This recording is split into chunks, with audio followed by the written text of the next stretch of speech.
নমস্কার, আমি সুস্মিতা। শ্রী সদ্গুরু দেবায় নমঃ। আমি আমার গুরুকে প্রণাম জানাই। আপনাদের সবাইকে আমার চ্যানেলে স্বাগত জানাচ্ছি। আজকের আমার আলোচনার বিষয় হলো মৃত্যুর পর আত্মা কোথায় যায় ও কর্ম অনুযায়ী কোন আত্মার কোন কোন যোনিতে পুনর্জন্ম হয়।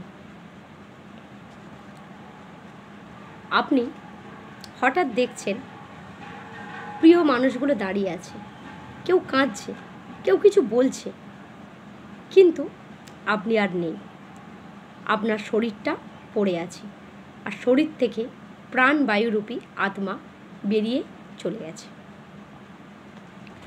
কিন্তু আপনি কিছু বলতে চাইছেন, আপনি দেখছেন, আপনি বলছেন ওই প্রিয়জনদের যারা আপনার পাশে দাঁড়িয়ে আছে, তাদেরকে স্পর্শ করছেন, কিন্তু তারা তো শুনতে পাচ্ছে না আপনার কথা।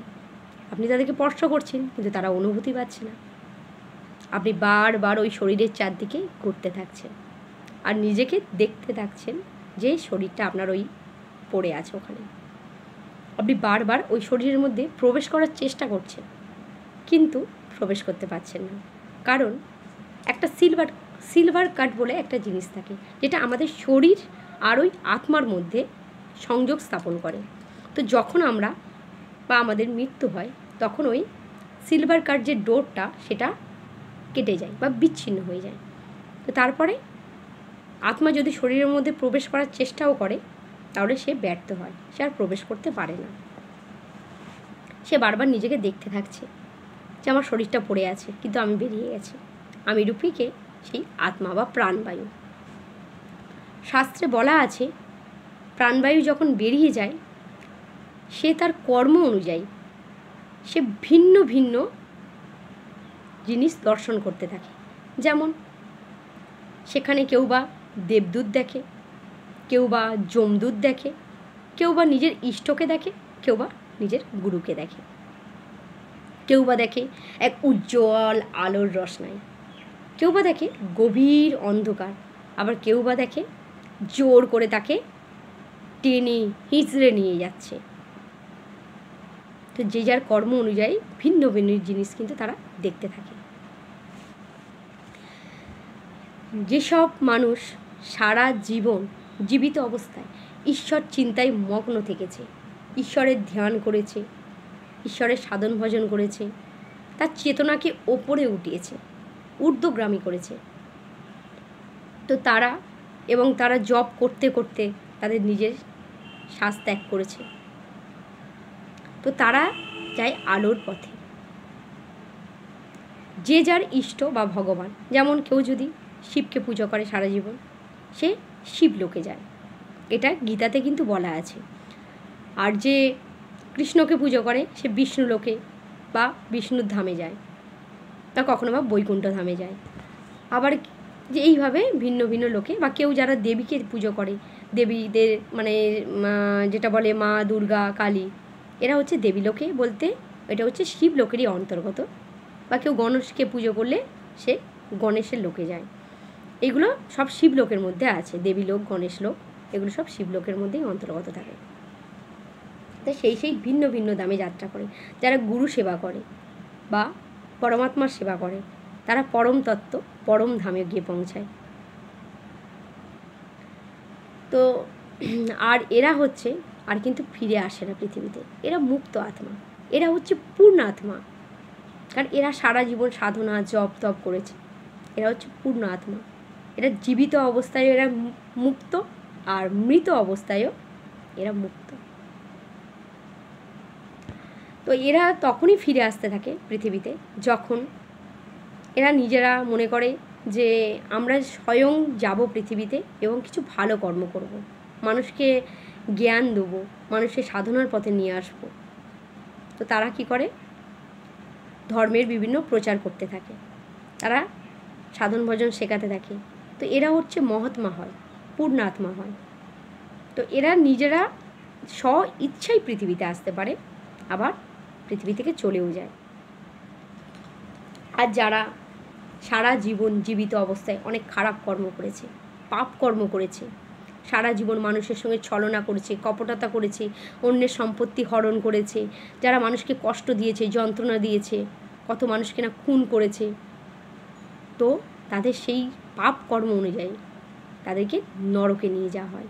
যমদূত স্বয়ং আসে, টানতে টানতে তাদেরকে নিয়ে যায় অন্ধকারের পথে, তাদেরকে নরক যন্ত্রণা দেওয়া হয়। আমরা সবাই জেনে থাকবো গরুড় পুরাণ অনুযায়ী ভিন্ন ভিন্ন নরকে সেখানে বর্ণনা করা হয়েছে। তো সেখানকার যন্ত্রণা অত্যন্ত কঠিন। এখানে যদি কেউ 2% পাপ করে, সেখানে গিয়ে তার 3 গুণ পাপ সে 2 থেকে 3 গুণ ভোগ করে, অত্যান্তিক যন্ত্রণা লাভ করে সে তারা। যদি কেউ গরুড় পুরাণ পড়ে থাকো তাহলে তারা জানতে পারবে, বা আমি ভিডিও নিয়ে আসবো যে কতটা যন্ত্রণা আছে এবং কীভাবে তাদেরকে শাস্তি দেওয়া হয়। আর এরা হচ্ছে স্ব ইচ্ছায়, এরা কিছুই করতে পারে না। এদের জন্ম মৃত্যু সব কিছু নির্ধারণ করে যমরাজ, বা এরা নির্ধারণ করে যারা আছে। এরা বেশিরভাগ পশুজনী প্রাপ্ত করে যখন এরা জীবিত যখন এরা ফল ভোগ করে নিল, নরক ভোগ করার পরে তারা ভিন্ন ভিন্ন এরা যে কর্ম করা কিছু পাপ কর্ম ভোগ করার পর এরা পশুজনীতে যায়। বেশিরভাগ, খুব কম আছে যারা মনুষ্যজনী প্রাপ্ত করে। আর যারা এর মাঝামাঝি কর্ম করেছে, না খুব ভালো, না পুণ্যাত্মা হতে পেরেছে, না পাপাচরণ করতে পেরেছে, তো যারা হচ্ছে কিছু সৎকর্ম করেছে, ভগবানের পুজো করেছে, কিছু মানুষকে সেবা করেছে, সাহায্য করেছে, দান করেছে, তারা মৃত্যুর পরে তার ভিন্ন ভিন্ন যেমন পাপ এবং পুণ্য সেই অনুযায়ী তারা দেবদূতকেও অনেকে দেখে। তো দেবদূতকে দেখার পর তারা সেখানে স্বর্গলোক বা পিতৃলোকে যায়। সেখানে গিয়ে তার কর্ম অনুযায়ী যদি পাপ কর্ম কম থাকে, পুণ্যকর্ম বেশি থাকে, তাহলে তারা অনেক বছর সেখানে, 1000 বছর, 100 বছর, এইভাবে তারা ওখানে তারা সুখ ভোগ করে। এবং তার কর্ম বা অনুযায়ী সে যতটা ভোগ করার পরে যখন তার কর্ম শেষ হয়ে যায়, যে এইখানে যে পুণ্যকর্ম করেছে ওইগুলো ভোগ করার জায়গা হচ্ছে ওটাই। আমরা খারাপ কর্ম করলেও ভোগ করব ওখানে গিয়ে, আর ভালো কর্ম করলেও ভোগ করব। তো ওরা যে যে ভালো কর্ম করেছে সেই কর্ম ভোগ করার জন্য তারা স্বর্গে বা পিতৃলোকে যায় এবং সেখানে গিয়ে তারা সুখ ভোগ করে। আবার সেই কর্ম শেষ হয়ে গেলে তখন তারা আবার পৃথিবীতে মনুষ্যরূপে জন্মগ্রহণ করে। এইভাবে 3 শ্রেণী জন্মগ্রহণ করে। আর অনেকেই আবার বলে থাকবে যে পৃথিবীতেই স্বর্গ নরক সবই পৃথিবীতে আছে। এসব বেকার কথা, ওপরে কিছুই নেই, এগুলো ভুল। তো হ্যাঁ, এটাও ঠিক, অনেক সাধকরা, অনেক গুরুরা এটাকে বলেছে যে এখানেও স্বর্গ নরক আছে পৃথিবীতে। সেটা হচ্ছে যারা কিছু ভালো কর্ম করেছে, কিছু খারাপ কর্ম করেছে, বা কয়েকটা জনম ধরে ভালো কর্ম বেশি করেছে, কোনো সময় খারাপ কর্ম বেশি করেছে, এই সব কিছু দেখা হয়। পরমাত্মা যেভাবে সৃষ্টি করেছে না, সব কিছু তার কাছে কেউ না বলতে পারবেন যে আমি এটা করিনি, এটা করেছি। এই যে আমাদের দেহতত্ত্ব, আমাদের দেহে যে পঞ্চতত্ত্ব আছে, অগ্নি, জল, বায়ু, পৃথিবী, এই যে তত্ত্বগুলো আছে, এরাই তোমার বিরুদ্ধে কিন্তু বলবে যে হ্যাঁ এরা এই করেছে। নিজের যে আত্মা সে নিজেই, সেই হচ্ছে চিত্র, কি গুপ্ত রূপে চিত্র নিতে থাকে, যে যে খারাপ কর্ম ভালো কর্মে, সেও ওখানে গিয়ে সাক্ষী দেয়। আর অ্যাকচুয়ালি আমরা আত্মাকে বন্দি করে রেখেছি। যারা খারাপ কর্ম করে তারা মনের দাসে পরিণত হয়েছে, ইন্দ্রিয়ের দাসে পরিণত হয়েছে। আর তারা আত্মা কখনোই চায় না কেউ এগুলো করুক, কারণ আত্মা হচ্ছে পরমাত্মার অংশ, সে একমাত্র ভগবানের নাম জপ সাধন ভজনই করতে চায়। তো আত্মাও কিন্তু আমাদের বিরোধিতা করে। তো তখন তারা মনুষ্য শরীর ধারণ করানো হয়। এইসব আত্মাদের যারা পাপ পুণ্য দুরকমই আছে, বিভিন্ন জন্ম ধরে তাদেরকে দেখা হয়, দেখার পরে বিভিন্ন জন্মও দেখা হয়, দেখার পরে তাদেরকে মনুষ্য জন্ম দেওয়া হয়। আর এখানেই পাপ আর পুণ্যের তারা ফলভোগ করে। যেমন যাদের বারবার রোগ হয়, হসপিটালে ভর্তি হয়, কেন? তারা কিছু নরক যন্ত্রণা ওই হসপিটালের মাধ্যমে ভোগ করছে, রোগের মাধ্যমে যে যন্ত্রণাগুলো পেতে হচ্ছে শরীরে, অপারেশন হচ্ছে ভিন্ন ভিন্ন, সে তার মাধ্যমে এই পৃথিবীতে এসে তারা কষ্ট ভোগ করে।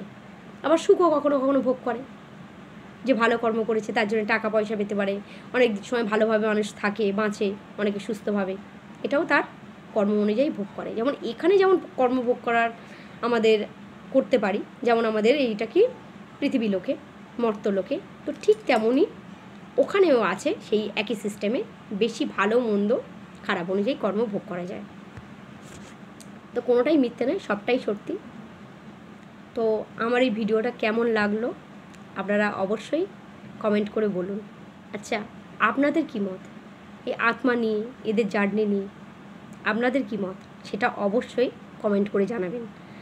আর আমার এই ভিডিওটা ভালো লাগলে অবশ্যই লাইক করে দিন, আর বেশি বেশি করে এটা শেয়ার করে দিন, কারণ এরকম অনেকেই আছে যারা জানতে চায় যে সত্যি মৃত্যুর পরে কী ঘটে, যাদের মধ্যে এই চেতনা এসছে, আধ্যাত্মিক চেতনা এসছে, তারা জানতে চায়।